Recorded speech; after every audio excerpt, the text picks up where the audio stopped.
Hello students, welcome to the Sun Academy. इस वीडियो में हम स्टार्ट करेंगे डिसऑर्डर्स ऑफ स्केलेटन। बहुत ही इंपॉर्टेंट टॉपिक है, आइए इसको स्टार्ट करते हैं। डिसऑर्डर्स क्या हैं और कौन कौन से डिसऑर्डर्स हम यहाँ पर डिस्कस करने वाले हैं स्केलेटल के हवाले से, तो आइए देखते हैं। सबसे पहले डिसऑर्डर्स का मतलब है कुछ ऐसे एबनॉर्मल जो है चेंजेस आ जाएं हमारे स्केलेटन के अंदर जिससे हमें नुकसान पहुंचता हो। कुछ कोई ऐसी चीज़ जो अपनी ऑर्डर के अंदर ना हो, उसकी तरतीब चेंज हो जाए या कुछ डिफेक्ट आ जाए हमारे स्केलेटन के अंदर, उसे हम कहते हैं disorders of skeleton. A number of disorders affect the skeletal system. बहुत सारे डिसऑर्डर्स हैं जो कि हमारे स्केलेटल सिस्टम को डिफेक्ट करते हैं और उसकी वजह से हमें बहुत नुकसान होता है। However some of the common disorders of skeleton are, बहुत कॉमन जो डिसऑर्डर्स हैं स्केलेटन के वो है डिस्क स्लिप। बहुत ज़्यादा लोगों को डिस्क स्लिप हो जाती है जिसकी वजह से उसका वर्टिब्रल कॉलम जो है वो सही से काम नहीं करता, उसमें बहुत दर्द होता है वर्टिब्रल कॉलम के अंदर। साथ में हमारे पास है स्पॉन्डाइलोसिस। स्पॉन्डाइलोसिस क्या है ये भी डिस्कस करेंगे, और शाटिका है, अर्थराइटिस है, ये कुछ डिसऑर्डर्स हैं, इनको हम इस वीडियो में डिस्कस करेंगे। कॉमन डिसऑर्डर्स ऑफ स्केलेटन, इसमें सबसे पहले स्पॉन्डिलोसिस को डिस्कस करते हैं। तो स्पॉन्डिलोसिस क्या है? Spondylosis is related to abnormal और डीजनरेटिव चेंजेस इन वर्टिब्रा। हमारे वर्टिब्रा जो है इंसान की जो वर्टिब्रल कॉलम है, इसके अंदर कुछ ऐसी चेंजेस आ जाएं जो कि या तो हमारी उसके अंदर जो हड्डियां हैं वो डीजनरेट होना शुरू हो जाएं, हमारी उसमें बोन जो है वो डीजनरेट हो, या उसके अंदर जो कुछ ऐसी एबनॉर्मल चेंजेस आ जाएं वर्टिब्रा के अंदर जिसकी वजह से इंसान जो है वो उस इंसान का वर्टिब्रा सही से काम नहीं करे। तो इसको हम कहते हैं स्पंडिलोसिस। इसके अंदर क्या क्या आ सकता है? दीज चेंजेस में डेवलप एबनॉर्मल आउटग्रोथ। इसके अंदर कुछ एबनॉर्मल आउटग्रोथ आ सकती है जिसकी वजह से जो है कुछ प्रॉब्लम हो सकती है इसके अंदर। साथ उसे एबनॉर्मल ग्रोथ को हम कहते हैं स्पर। इसके अंदर स्पर बन सकता है। Narrowing the gap between the adjacent vertebrae, या तो दो वर्टिब्राई जो हैं इनके बीच का जो गैप है वो बहुत ही कम हो सकता है जिसकी वजह से ये हड्डियां आपस में टकरा रही होंगी और उससे बड़ी प्रॉब्लम जनरेट होती है। Vertebrae and degeneration of intervertebral disc. Intervertebral जो डिस्क है जो कि कार्टिलेज की डिस्क बनी हुई है, ये डिस्क जो है डी जनरेट हो जाए, ये ख़त्म हो जाए, ये डिस्ट्रॉय हो जाए, जिसकी वजह से जो है हड्डियाँ आपस में टकराने लगे, और ये जो है ये भी स्पॉन्डिलोसिस कहलाता है। ये जो है ज़्यादातर एजिंग की वजह से होता है। इस डायग्राम के अंदर आप देख सकते हैं, इसमें आपको दिखाया गया है कि यहाँ पर जो है इसके अंदर आपको डिस्क के अंदर ज़्यादा जो है गैप दिखाई दे रहा है। ये जो डिस्क है ये भी बड़ी है, लेकिन यहाँ पर डिस्क जो है ये बहुत ही कम हो गई है, छोटी हो गई है, जिसकी वजह से क्या हो रहा है, यहाँ पर प्रॉब्लम क्रिएट हो रही है। इस पिक्चर के अंदर भी आप देख सकते हैं, यहाँ पर जो है आप इसमें देखें तो यहाँ पर क्लियर जो है डिस्क आपके पास जो है क्लियर है, लेकिन यहाँ पर गैप जो है वो कम हो गया है, डिस्क का गैप जो है वो कम हो गया है। इसका मतलब है डिस्क जो है डी जनरेट हो रही है, या फिर ये जो बोन है ये बोन्स डी जनरेट हो जाएं, तो ये भी एक प्रॉब्लम हो सकती है। इसी को भी हम स्पॉन्डिलोसिस कहते हैं। और साथ में हमारे पास इसके अंदर एबनॉर्मल ग्रोथ जो है बोन की हो जाए, यहाँ से ये आपको एबनॉर्मल ग्रोथ दिख रही है, थोड़ी सी ज़्यादा बोन्स जो हैं, तो ये आपस में बोन यहाँ पे टकरा सकती हैं एंडिंग पे, जिसकी वजह से भी हम स्पर कहते हैं। और ये जो है बोन का स्पर यहाँ पर आपको दिखाया गया है, ये बोन का स्पर जो है ये भी स्पॉन्डिलोसिस के अंदर आता है। ये स्पॉन्डिलोसिस जो है ज़्यादातर एजिंग की वजह से होता है, मतलब उम्र के बढ़ने की वजह से होता है। अगर एजिंग से ये हो जाए तो इसको जो है रिप्लेस नहीं किया जा सकता, इसका इलाज नहीं किया जा सकता, क्योंकि ये एजिंग की वजह से हो गया है। और अगर ये एजिंग की वजह से हो गया तो इसकी वजह से ये इसको ना ही हम रिप्लेस कर सकते हैं, ना ही इसको हम चेंज कर सकते हैं, और इसकी वजह से क्या होता है ये ऐसे ही रहता है। इसके अंदर जो भी प्रॉब्लम्स होती हैं वो प्रॉब्लम्स सॉल्व नहीं की जा सकती। It can occur in cervical spine. ये जो है सर्विकल स्पाइन के अंदर हो सकता है, मतलब सर्विकल वर्टिब्राई के अंदर हो सकता है जो कि हमारे नेक के रीजन पर है। थोरेसिक स्पाइन के अंदर हो सकता है जो कि हमारे थोरेसिक रीजन के अंदर है, जो अपर एंड मिड बैक के अंदर, हमारी बैक के अंदर ये पाया जाता है। और साथ में ये लंबर स्पाइन के अंदर हो सकता है। हमने 4 जो है टाइप्स पढ़े थे स्पाइन के या वर्टिब्राई के, तो उसके अंदर लंबर वर्टिब्राई और थोरेसिक वर्टिब्राई और सर्विकल वर्टिब्राई ये सारे आ जाते हैं, तो इन सभी रीजन्स में हो सकता है। और साथ में लंबर वर्टिब्राई के अंदर भी ये स्पॉन्डिलोसिस होता है। अब मोस्ट कॉमन जो है वो लंबर वर्टिब्राई के अंदर और सर्विकल वर्टिब्राई, एक नेक वाले रीजन के अंदर और एक हमारे नीचे किडनी वाले रीजन के अंदर जो वर्टिब्राई हैं, इनके अंदर ये स्पाइंडिलोसिस ज़्यादा कॉमन देखा गया है। बाकी अगर थोरेसिक के अंदर हो जाए तो वो ज़्यादा खतरनाक होता है, क्योंकि वहाँ से हमारे पास वहाँ पर साइड में ऑर्गन्स भी बहुत ज़्यादा मौजूद हैं, वहाँ पर वेट भी ज़्यादा इंसान का, और साथ में वहाँ पर जो है बड़ी नर्व्स भी होती हैं।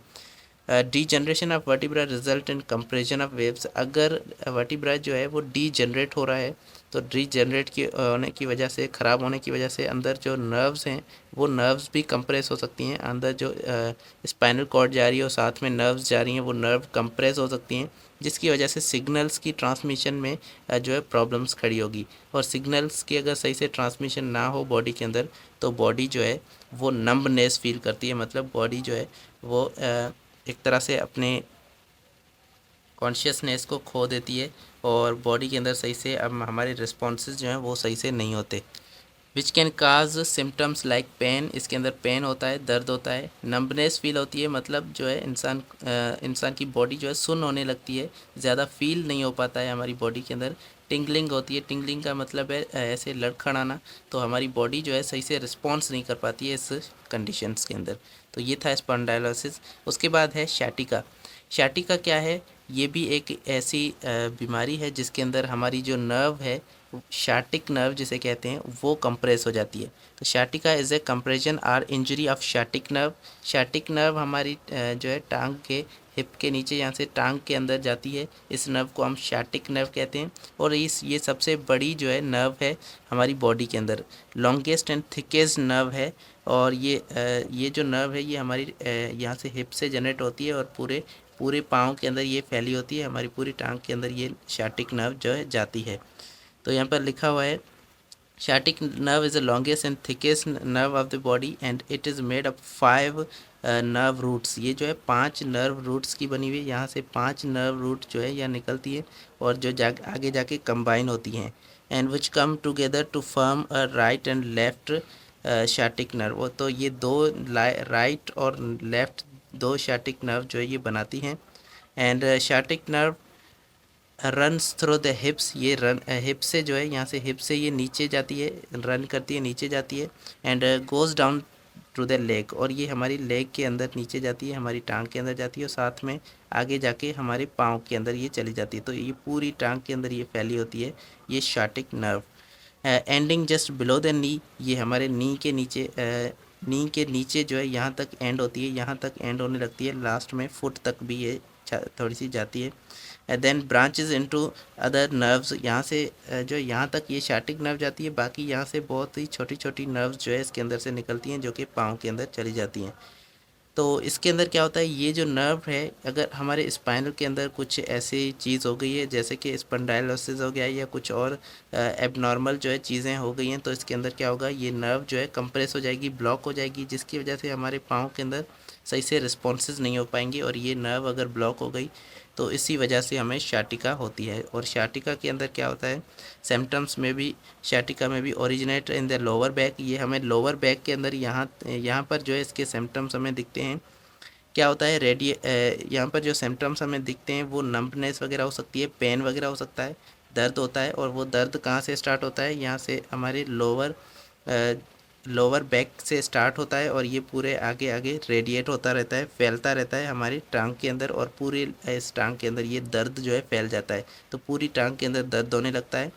शाटिका can come on suddenly or gradually, ये जो है सडनली भी हो सकता है, कभी कभी अचानक से नर्व कंप्रेस हो जाए तो उसकी वजह से भी ये शाटिका हो सकता है, या तो कभी कभी ये ग्रेजुअली होता है, मतलब आहिस्ता आहिस्ता जो है ये नर्व कभी कभी ब्लॉक हो जाए तो उसकी वजह से ये शाटिका हो सकता है। It depend on the case, ये केस पर डिपेंड करता है कि किस तरह का केस है, अचानक जो है नर्व कंप्रेस हुई है या ब्लॉक हुई है या किसी इंजरी की वजह से अचानक हो गई है या ग्रेजुअली जो है हुई है, आहिस्ता आहिस्ता हुई है। तो इसके अंदर आप देख सकते हैं यहाँ पर ये आपको शार्टिक नर्व जो है ये दिख रही है, ये पूरी नर्व जो है नीचे जा रही है पाँव तक। और यहाँ पर आपको एक दूसरी पिक्चर के अंदर देख रहे हैं कि ये जो डिस्क है यहाँ पर ये डिस्क स्लिप हो गई, जिसकी वजह से ये जो नर्व जा रही थी ये नर्व अभी ब्लॉक हो रही है, कंप्रेस हो रही है। तो कभी कभी डिस्क के स्लिप होने की वजह से या हमारे खुद के वर्टिब्रे की वजह से जो है ये डिस्क डिस्क हर्निएट का मतलब है डिस्क स्लिप होना, तो स्लिप हो जाती है और इसकी वजह से ये नर्व जो है कंप्रेस होती है और उसी की वजह से हमें sciatica हो सकता है।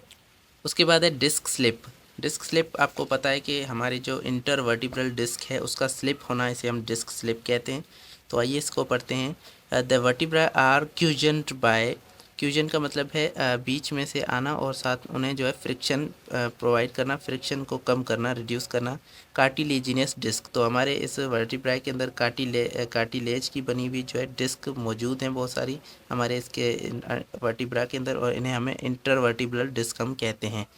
These discs act as a shock absorber and provide vertebrae for daily activities like walking, lifting and running। तो ये जो डिस्क हैं ये हमें शॉक एब्जॉर्बर के तौर पे काम करती हैं, मतलब कोई शॉक आता है तो उसको एब्जॉर्ब करने के काम आती हैं।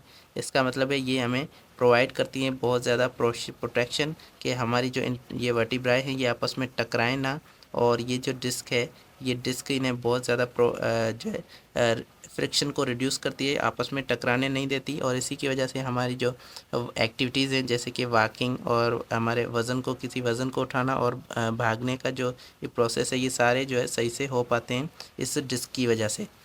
Each disc has two regions, हर एक डिस्क के अंदर दो रीजन्स होते हैं। एक होता है टफ रीजन, बाहर वाला आउटर, ये जो आउटर रीजन है इसका ये बाहर वाला टफ रीजन होता है, जबकि अंदर वाला जो होता है वो सॉफ्ट होता है और गैलेटेनियस होता है।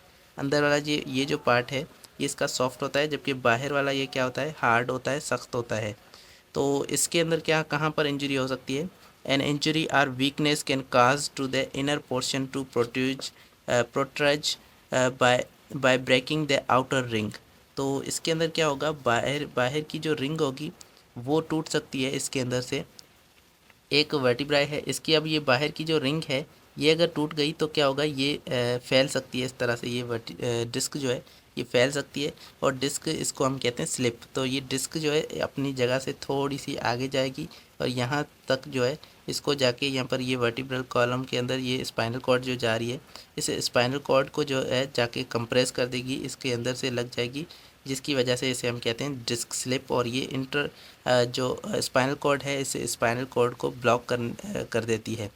This is not as a slipped or herniated or prolapsed disc. इसको जो है हम क्या कहते हैं, इसको डिस्क स्लिप भी कहते हैं, ये स्लिप्ड डिस्क भी कहते हैं, या इसे हर्निएटेड डिस्क भी कहते हैं, या इसे प्रोलैप्स्ड डिस्क भी कहते हैं। तो इसके तीन नाम हैं, आपको याद रखने हैं। This result in severe pain and extreme discomfort. इसके अंदर बहुत ज़्यादा डिस्कम्फर्ट होता है, सुकून बिल्कुल नहीं होता, बहुत ज़्यादा दर्द होता है इसके अंदर।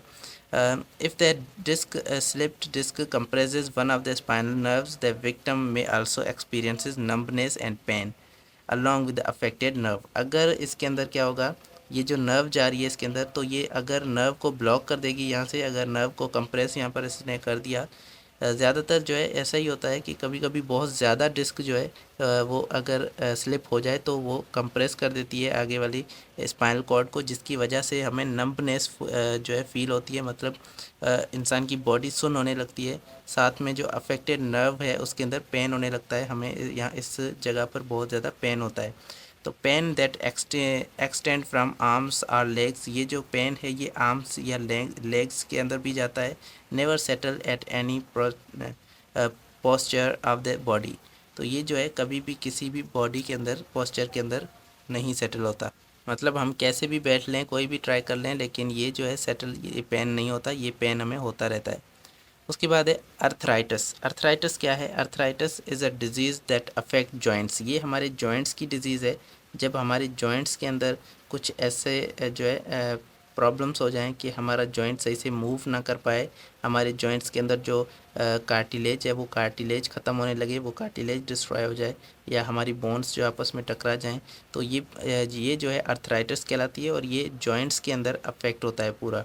It is usually involve in inflammation और डीजनरेशन ऑफ जॉइंट्स। इसके अंदर जो है या तो जॉइंट्स डिस्ट्रॉय होने लगते हैं, या तो जॉइंट्स के अंदर इन्फ्लामेशन होती है। इन्फ्लामेशन का मतलब है जॉइंट्स के अंदर जो है हमारे किसी इंजरी की वजह से वहाँ पर इम्यून सिस्टम की वजह से वहाँ पर जो है स्वेलिंग हो जाती है, साथ में वहाँ पर डीजनरेशन हो जाती है। इट काजेज पेन, इसके अंदर पेन होता है, दर्द होता है। Inflammation making it difficult to move and stay active. और इसी वजह से हम क्या करते हैं, ये जो जॉइंट्स हैं, इन जॉइंट्स के अंदर मूवमेंट सही से नहीं हो पाती। ये हमारी जो है जॉइंट्स मूव करने के काम आते हैं, लेकिन यहाँ पर अगर अर्थराइटिस हो जाए तो हम एक्टिव नहीं होते, ये जॉइंट्स मूव सही से नहीं कर सकते, बहुत ज़्यादा पेन होता है। There are many types of arthritis, बहुत सारे टाइप हैं अर्थराइटिस के, जो कि इनके फंक्शंस के बुनियाद पर हैं। Each form causes different symptoms and may need different treatment. हर जो फार्म है, हर जो अर्थराइटिस का टाइप है, उसके अंदर डिफरेंट उसके सिम्टम्स हैं, डिफरेंट उसके काजेज़ हैं, मतलब उसके जो असबाब हैं वो भी डिफरेंट हैं, और साथ में उनकी ट्रीटमेंट भी डिफरेंट है। While arthritis usually affect older adults, जबकि अर्थराइटिस जो है वो ज़्यादा लंबी उम्र वाले जो इंसान हैं, बड़े इंसान हैं, उन्हें होता है। बाकी जो छोटे बच्चों में ये अर्थराइटिस कम देखा गया है, जो ओल्डर जो यंग स्टूडेंट वगैरह हैं उनमें ये कम देखा गया है। Osteoarthritis develop when joint cartilage break down and repeated stresses. तो यहाँ पर क्या होता है, ऑस्टियोआर्थराइटिस हम उस अर्थराइटिस को कहते हैं जिसके अंदर जॉइंट्स के अंदर बीच का जो कार्टिलेज है वो ख़त्म हो जाए।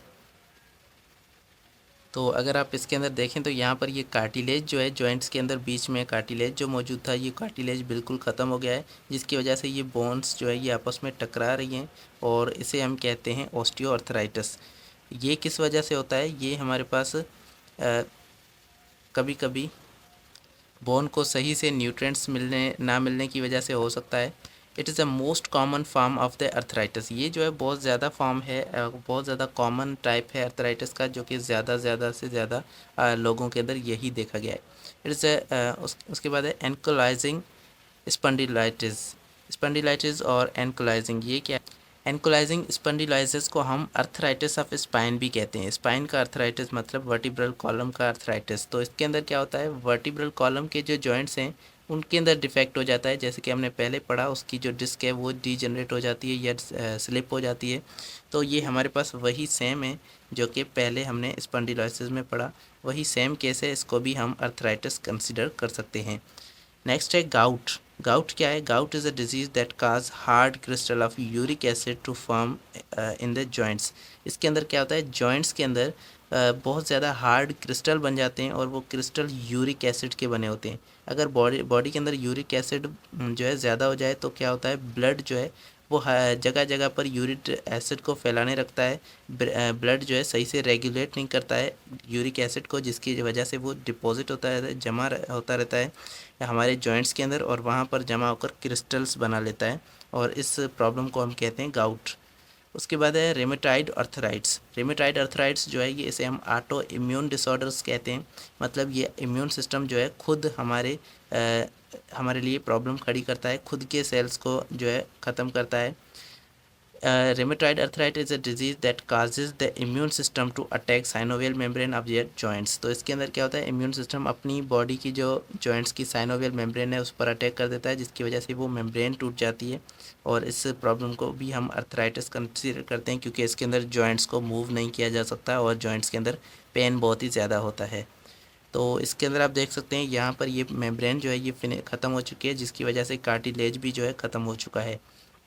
तो ये रेमेटॉइड अर्थराइट्स का टाइप है। डिस्क स्लिप को आप जो है यहाँ पर भी देख सकते हैं कि कैसे ये डिस्क जो है ये आगे जा रही है, और यहाँ पर ये डिस्क एक प्रॉब्लम खड़ी कर रही है कि यहाँ पर डिस्क जो है आगे जाके इस स्पाइनल कॉर्ड के अंदर लग रही है। तो यहाँ पर स्पाइनल कॉर्ड जा रही है और इसको जाके ये लग रही है, तो इसे हम डिस्क स्लिप कहते हैं। एंकोलाइजिंग स्पॉन्डिलोसिस यहाँ पर आपको दिखाया गया है, ये जो है यहाँ पर डीजनरेट हो रहे हैं जॉइंट्स जो हैं इसके अंदर मौजूद, ये जॉइंट्स इसके अंदर डी जनरेशन हो रही है, बोन जो है बोन की फ्यूजन हो रही है, और इंटरल वर्टिब्रल डिस्क भी जो है उसकी भी डी जनरेशन हो रही है। तो इसे हम एंकोलाइजिंग स्पॉन्डिलोसिस कहते हैं। तो होपफुली ये लेक्चर आपको पसंद आया होगा। नेक्स्ट वीडियो में हम नेक्स्ट लेक्चर को कवर करेंगे जो है टाइप ऑफ बोन फ्रैक्चर। तो मिलते हैं नेक्स्ट वीडियो में, तब तक के लिए खुश रहिए और पढ़ाई करते रहिए। All the very best. Thank you so much. Allah हाफिज़।